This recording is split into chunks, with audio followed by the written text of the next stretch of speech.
Hi guys, welcome to relatively easy. आज हम profit and loss की 3 चेन प्रॉब्लम सॉल्व करेंगे।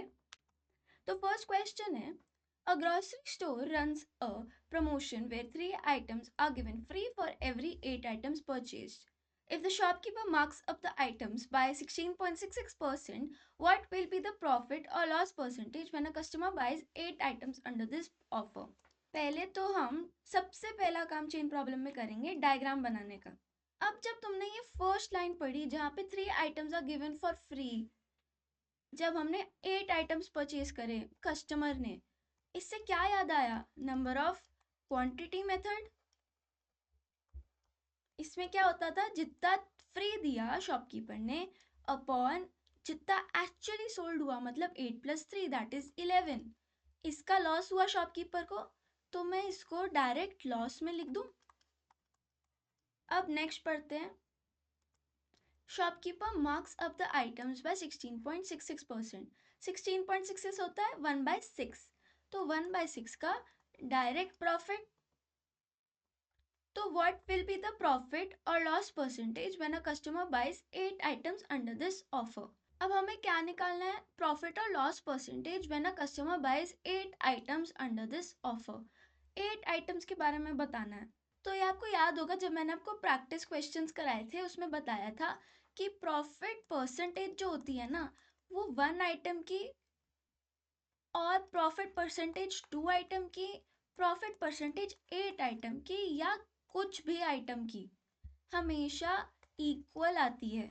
आप प्लीज जाके उस वीडियो को देख लेना, वहां मैंने अच्छे से एक्सप्लेन किया है इस बात को। चलो अब हम यहाँ पे अपना फॉर्मूला लगाते हैं।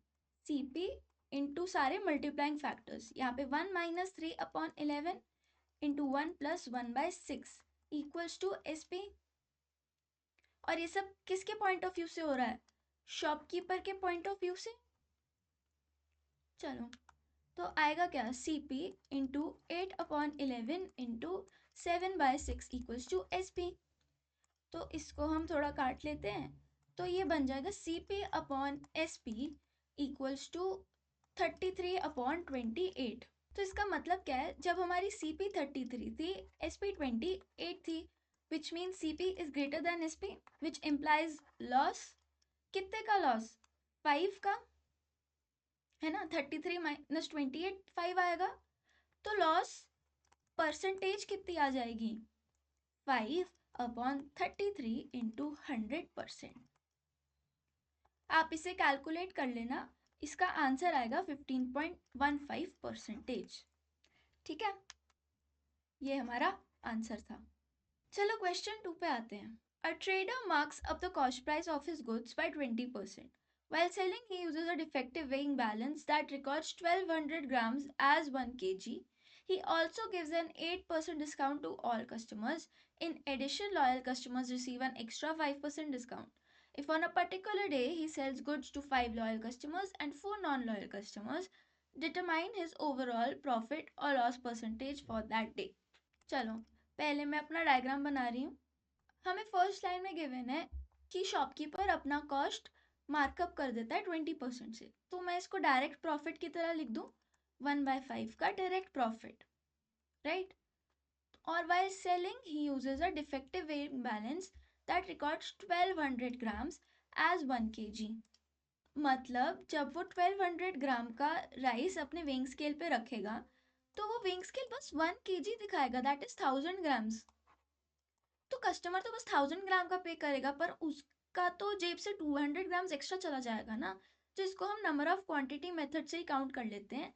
जो उसका लॉस होगा क्या आएगा? 200 अपॉन जो एक्चुअल क्वांटिटी सोल्ड है वो है 1200, तो लॉस होगा 1/6। दैट मीन्स डायरेक्ट 1/6 का loss. He also gives an 8% discount to all customers. अब 8% होता है 2/25, ठीक है। तो वो 2/25 का डिस्काउंट भी दे रहा है, तो जो डिस्काउंट देता है उसको लॉस होता है ना। फिर एक एक्स्ट्रा बात गिवन है कि जो लॉयल कस्टमर्स हैं उनको ही 5% डिस्काउंट और मिलेगा। तो यहाँ लिख लेते हैं 5% कितना हुआ? 1/20, तो 1/20 का लॉस इसे और होने वाला है।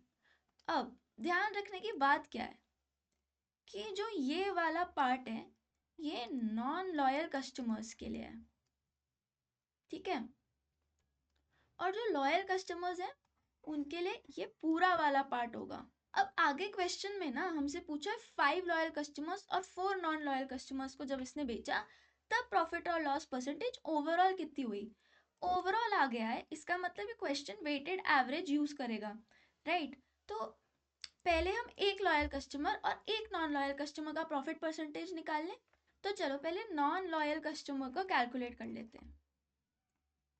CP इंटू 1/5 मतलब 1+1/5 इंटू 1-1/6 1-2/25। आगे वाला पार्ट हमें करना नहीं है, वो लॉयल वालों के लिए ही है, इक्वल्स टू SP। तो CP into 6/5 into 5/6 into 23/25 equals to SP। तो ये सब तो आपस में कट ही हो गया, तो CP into 23/25 equals to SP। इसका मतलब क्या है, CP जब 25 थी, SP तब 23 थी, मतलब लॉस हुआ है क्योंकि CP ज़्यादा है SP से, तो लॉस हुआ है 2 का। तो लॉस परसेंटेज कितनी होगी, 2/25 इंटू 100%। इसका मतलब 8% का लॉस हुआ है, ठीक है। अब हम लॉयल कस्टमर का कैलकुलेट कर लेते हैं। तो CP इंटू ऊपर वाला सारा सेम पार्ट रहेगा, 6/5 इंटू 5/6 इंटू 23/25। अब बस एक नई चीज ऐड होगी, वो होगी ये वाली जो 5% एक्स्ट्रा डिस्काउंट था, जो हम लिख सकते हैं 19/20 इक्वल्स टू SP। तो ये कट हम पे क्या आ जाएगा, CP into 19 into 23 upon 25 into 20 equals to SP।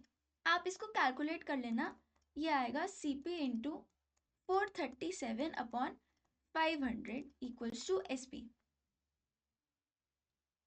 तो इसका मतलब क्या है, जब CP 500 थी SP 437 थी, तो मतलब CP ग्रेटर देन SP है, दैट मीन्स लॉस कितने का होगा, 500 माइनस 437 विच इज 63। तो लॉस परसेंटेज कितनी होगी, 63/500 इंटू 100%, विच गिव्स अस 12.6%, ठीक है। अब हमसे पूछा क्या है, ओवरऑल प्रॉफिट और लॉस परसेंटेज जब वो 5 लॉयल कस्टमर्स और 4 नॉन लॉयल कस्टमर्स को सेल कर रहा है। चलो ओवरऑल लॉस परसेंटेज कैलकुलेट करते हैं। वो हम कैसे करेंगे, वेटेड एवरेज से करेंगे। तो चलो हमारे पे कितने लॉयल कस्टमर्स हैं, 5 इंटू कितना लॉस हुआ एक लॉयल कस्टमर को सेल करने से, 12.6%, ठीक है। और नॉन लॉयल 4 हैं एंड हमें उन पे 8% का लॉस हुआ, ठीक है। नीचे टोटल क्वांटिटी मतलब 5 + 4, ये आएगा 63 + 32, बाहर परसेंट लिख देते हैं, अपॉन में 9 मतलब 95/9%। इसको कैलकुलेट करेंगे तो ये आएगा 10.55% ओवरऑल लॉस हुआ है, ठीक है। तो हमारा आंसर है 10.55% लॉस। चलो थर्ड क्वेश्चन पढ़ते हैं। A meter scale has been tampered with and shows 90 centimeter as 1 meter.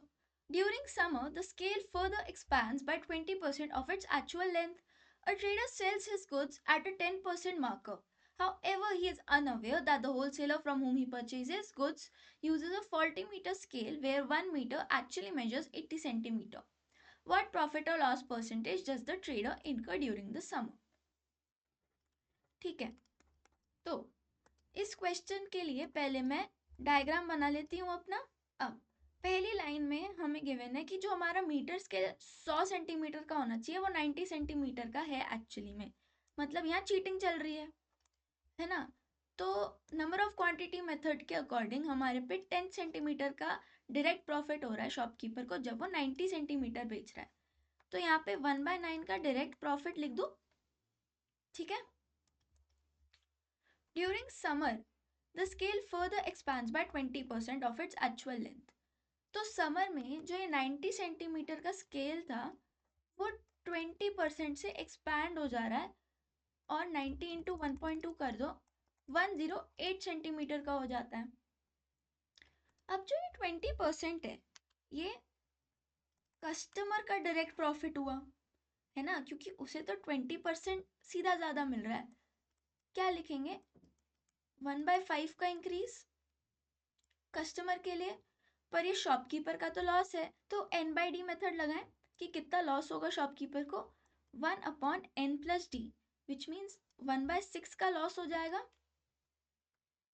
अगर ये n/d है तो ये n/n+d हुआ, right.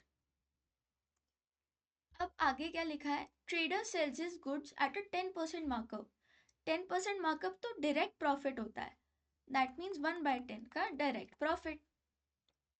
However, he is unaware that the wholesaler from whom he purchases goods uses a faulty meter scale where 1 meter actually measures 80 centimetre. तो wholesaler भी cheating कर रहा था, है ना। तो ये हमें क्या गिवन है, होलसेलर का डायरेक्ट प्रॉफिट, इसको कैलकुलेट कर लेते हैं। तो होलसेलर 20 सेंटीमीटर का प्रॉफिट कमा रहा था, है ना, जब वो 80 सेंटीमीटर बेच रहा था। तो ये कितना हो जाएगा, 1/4 का प्रॉफिट। शॉपकीपर का कितना लॉस बनेगा ये, अगर ये n/d है तो 1/5 का लॉस बन जाएगा ना, n/n+d के अकॉर्डिंग, ठीक है।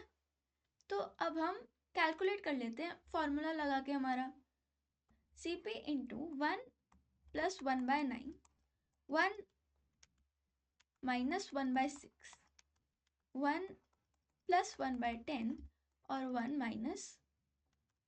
1/5 इक्वल्स टू हमारी SP। CP into 10/9 into 5/6 into 11/10 into 4/5, calculate कर लेते हैं अब, 3 और ये 2, तो 22/27। मतलब जब हमारी CP 27 थी, SP 22 आई, यही आएगा ना, CP/SP इक्वल्स टू 27/22। इसका मतलब है CP 27 थी तब SP 22 थी, CP greater than SP, which means हमें हुआ है लॉस कितने का, 5 का। तो 5 नीचे क्या आएगा, CP 27 इंटू 100%, इसको कैलकुलेट कर लो तो आएगा 18.5%, और हमारा आंसर होगा लॉस 18.5%। आई होप आप लोग को ये सारे क्वेश्चन समझ आ गए होंगे, और आपको कोई भी डाउट्स हो तो आप प्लीज़ कमेंट्स में लिख सकते हो। Thank you.